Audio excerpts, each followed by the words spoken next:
Many more elsewhere. Thursday's terrorist attack was a reminder of the difficult and dangerous conditions in which Operation Pitting has been done. And sadly, I attended here yesterday the ceremony to pay our respects to the 13 US soldiers who died. It's time to close this phase of the operation now, but we haven't forgotten the people who still need to leave. We'll continue to do everything we can to help them. Nor have we forgotten the brave, decent people of Afghanistan.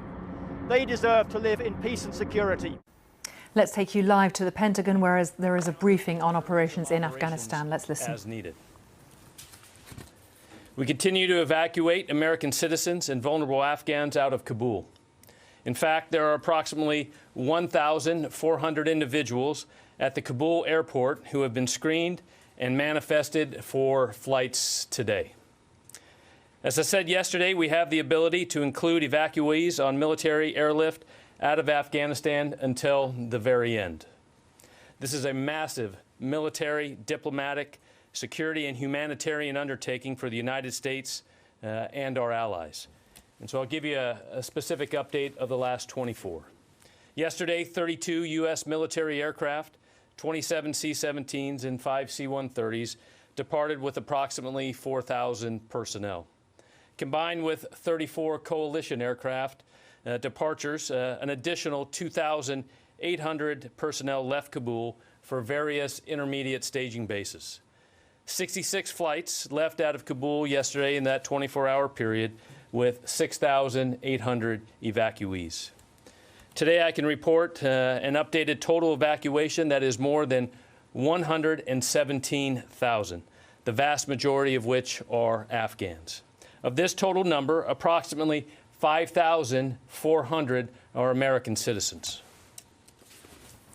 This is an incredible number of people who are now safer thanks to the heroism of the young men and women who are putting their lives on the line each day to evacuate American and vulnerable Afghans out of Kabul.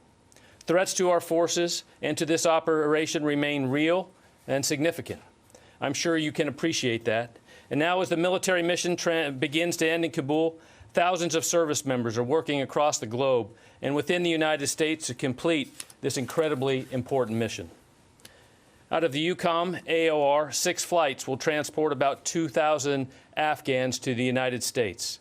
Since August 20th, the EUCOM AOR has received nearly 30,000 vulnerable Afghans and evacuees. A good example of how we're building out capacity as we execute this incredibly important mission, a flight from Italy will fly to Philadelphia International Airport, the second U.S. onward location to receive flights. As NORTHCOM Commander General Van Herk said in his brief yesterday, our total capacity across multiple U.S. installations is approximately 21,000 and growing. We're steadily working to increase the capacity to 50,000 by September 15th. Right now, we are hosting approximately 8,000 Afghan applicants at Fort McCoy, Fort Bliss, Fort Lee, and Joint Base McGuire-Dix Lakehurst.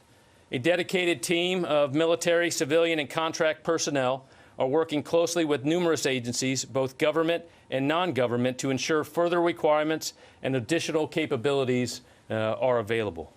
We will keep you updated on this effort. Southcom continues to conduct humanitarian relief operations in Haiti, and Northcom, while simultaneously executing evacuation flights, is postured to support FEMA as a lead federal agency in preparing for Tropical Storm Ida.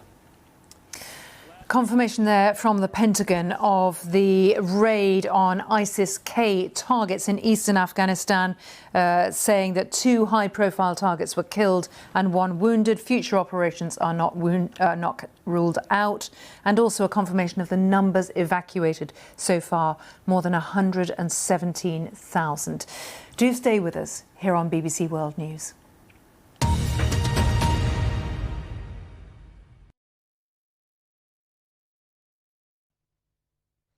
Hello, Tomasz Szafanaka here with your latest Europe weather forecast. And here's our satellite picture. Clear skies across Portugal, Spain, France, much of the UK as well. A big high pressure dominating the weather here, whereas across central and eastern parts of Europe, we have